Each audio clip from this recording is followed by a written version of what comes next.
दोस्तों मई माह की शुरुआत हो चुकी है।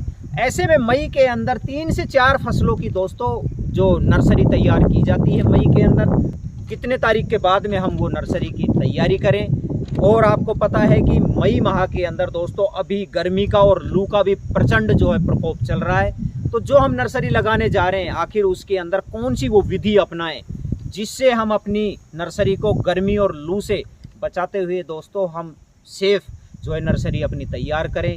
कौन सी हम वैरायटी का चयन करें जिससे हम टॉप क्वालिटी की नर्सरी तैयार कर सकें। तो दोस्तों इन्हीं सभी कंप्लीट जानकारियों के साथ मैं सतीश कुमार, स्वागत है आपका अपने यूट्यूब चैनल भारत किसान, हमारे किसान चैनल पर। तो जो भी किसान भाई चैनल पर नए हैं या जिसने भी अभी चैनल को सब्सक्राइब नहीं किया है प्लीज़ चैनल को सब्सक्राइब कर लीजिए, वीडियो को लाइक कर दीजिए। और दोस्तों अब अपन वीडियो स्टार्ट करते हैं। तो आपको पता है कि अब मई माह का दोस्तों स्टार्ट हो चुकी है। तो ऐसे के अंदर कुछ फसलें हम ऐसी चुनिंदा फसलें मैं आज आपके लिए लेकर आया हूं जिनकी यदि मई के अंदर हम नर्सरियां तैयार करेंगे तो आगे आने वाले टाइम के अंदर दोस्तों हम अपने खेत के अंदर लगा सकते हैं और हम बिक्री के लिए भी तैयार कर सकते हैं। तो आखिर वो कौन कौन सी नर्सरियां हैं क्रम वाइज मैं आपको बताऊंगा, लगाने की विधि बताऊंगा, लू से और गर्मी से बचाने की विधि आपको बताऊंगा। दोस्तों अब बात करने वाले हैं कि जो नर्सरी की हम खेत के अंदर लगाने जा रहे हैं उसके लिए उपयुक्त मिट्टी कौन सी होनी चाहिए। तो जो भी हम नर्सरी अपने खेत के अंदर लगा रहे हैं चाहे किसी भी फसल की हो उसके लिए सबसे जो उपयुक्त मिट्टी मानी जाती है वो दोमट मिट्टी होती है। तो आप दोमट मिट्टी का खेत का सिलेक्शन कीजिए। उसके बाद अपन बात करते हैं खेत के चयन की। तो दोस्तों आगे बरसात का टाइम भी आपको पता है कि जून के अंदर बरसात शुरू हो जाती है। तो ऐसे में हमें समतल खेत होना चाहिए और उसके अंदर पर्याप्त जल निकासी होनी चाहिए, क्योंकि जो हम नर्सरी लगाते हैं वो बहुत ही कोमल होती है, उनका तना जो है बहुत कोमल होता है। अगर उसके अंदर पानी का ठहराव रह गया तो हमारी नर्सरी पूरी ख़त्म हो जाएगी। तो बरसात का पानी क्यारियों के अंदर वहाँ उस जगह में बिल्कुल नहीं भरना चाहिए, पर्याप्त जल निकासी होनी चाहिए, हमें इस चीज़ का विशेष ध्यान रखना है।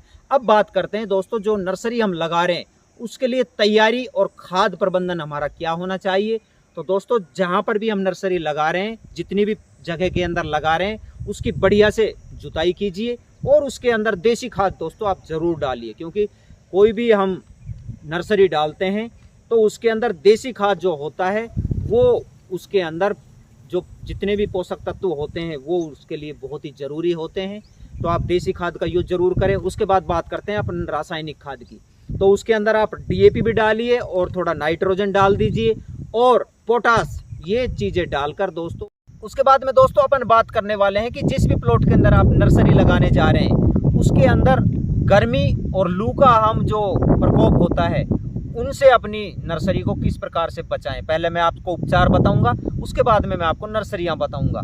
तो उपचार के लिए आप सबसे पहले जहां पर भी दोस्तों नर्सरी लगा रहे हैं उसके साइड में आप देखिए कि हवा और गर्म लू का कौन सी साइड से हवा आती है, उसी साइड में आपको क्या करना है, कम से कम दोस्तों 10 से 15 कूल आपको मक्का के लगा देने।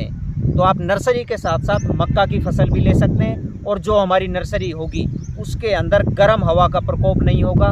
उसके बाद में दोस्तों आप एक सेट, अगर आपके साथ फुहारा सिस्टम है अवेलेबल तो एक सेट आप चारों साइड में फुहारा का लगा कर रख दीजिए, जिससे आप फुहारा भी चलाते रहें उसके अंदर बीच बीच में, जिससे हमारी फसल के अंदर ठंडी हवाएं और जो हमारी नर्सरी है उसके अंदर गर्मी और लू का प्रकोप नहीं हो। दोस्तों अब बात करने वाले हैं कि आखिर हम वो कौन कौन सी नर्सरियां हैं जो अब मई के अंदर कब लगाएं। तो दोस्तों आपको जो मैं नर्सरियां बता रहा हूं वो आप 15 से 20 मई के लगभग अपने खेतों के अंदर बुआई कर दीजिए। तो उसके अंदर मैं सबसे पहले आपको बताने वाला हूँ, आप मिर्च की नर्सरी लगाइए। मिर्च की नर्सरी आप लगाएंगे तो 45 दिन के अंदर हमारी तैयार हो जाएगी और जो आगे बरसात के सीजन में हम लगाएंगे तो आप इसकी दोस्तों बिक्री भी कर सकते हैं और अपने खेत के अंदर भी लगा सकते हैं। तो नर्सरी की बिक्री करके जो भी आपका खर्चा आया वो खर्चा आप निकाल सकते हैं और आपको उसके अंदर इनकम भी हो जाएगी। तो आप मिर्च की नर्सरी लगाइए। उसके बाद में दोस्तों आप इसी प्रकार शिमला मिर्च की नर्सरी भी आप लगा सकते हैं। उसके बाद में मैं अगली फसल बताता हूँ, आप बैंगन, आने वाले टाइम के अंदर हम अपने खेत के अंदर बैंगन भी लगाएंगे। तो बैंगन की नर्सरी भी आप तैयार कर सकते हैं और बैंगन की नर्सरी आप बिक्री भी कर सकते हैं और अपने खेत के अंदर भी लगा सकते हैं। तो दोस्तों आप बैंगन की नर्सरी लगाइए। तो दोस्तों आने वाले टाइम के अंदर गोभी भी जो है हमारे खेतों के अंदर लगेगी, तो आप गोभी की नर्सरी भी तैयार कर सकते हैं।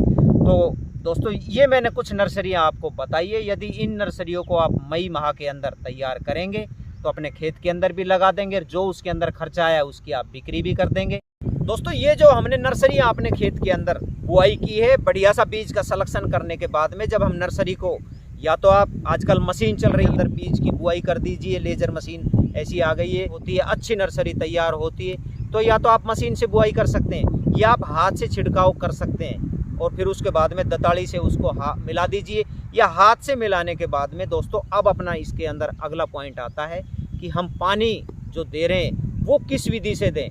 तो दोस्तों मैं आपको सलाह देना चाहता हूँ, आप क्यारियाँ बनाकर क्यारियों के अंदर पानी ना दें, आप फुहारा सिस्टम इसके अंदर लगा दें। अगर आप दोस्तों इसके अंदर फुहारा सिस्टम लगाएंगे तो जमवार भी अच्छी होगी, और जो गर्मी का प्रकोप है आप फुहारा चलाते रहें, शाम को बस 10 से 15 मिनट फुहारे चला दिए डेली, तो हमारी जो फसल है वो गर्मी से भी बची रहेगी, लू से बची रहेगी, और इसकी जो ग्रोथ है वो भी शानदार ग्रोथ होगी। और उसके बाद में आपने जो लू की साइड में मक्का की बुआई करी दी है, चारों साइड में आप फुहारा सिस्टम चलाते रहिए। तो दोस्तों और आप बात करते हैं वैरायटी की, तो वैरायटी का मैं आपको बता देना चाहता हूँ, आप अपने एरिया के हिसाब से वैरायटी का चयन करें, और नहीं तो अगर आपको वैरायटी का पूछना हो तो मुझे कमेंट करके बात करें, मैं कमेंट के अंदर आपको वैरायटी बता दूंगा कि कौन कौन सी टॉप वैरायटी हमें लगानी है, तो उस हिसाब से आप अपने खेत के अंदर वैरायटियाँ लगा सकते हैं। तो दोस्तों ये जो नर्सरियाँ आप लगाएंगे वो 45 दिन के अंदर हमारी तैयार हो जाएगी। 45 दिन के बाद में आप खेत के अंदर लगा सकते हैं, बिक्री कर सकते हैं और बहुत अच्छा आप मुनाफा कमा सकते हैं। तो दोस्तों ये वीडियो मैं आज आपको लिए लेकर आया था कि हम आखिर मई माह के अंदर कौन कौन सी नर्सरियाँ लगाएं जिससे हम अपने खेत के अंदर भी लगाएं और बिक्री भी कर सकें। अगर आप इस विधि से दोस्तों यदि नर्सरी की फसल अपने खेत के अंदर लगाएंगे और लेंगे तो ऐसा कोई कारण नहीं कि आपकी सबसे अलग ही नर्सरी तैयार हो और आपको बहुत ही शानदार आपको उत्पादन मिले। तो दोस्तों ये जानकारी मैं आज आपकी इस वीडियो के माध्यम से लेकर आया।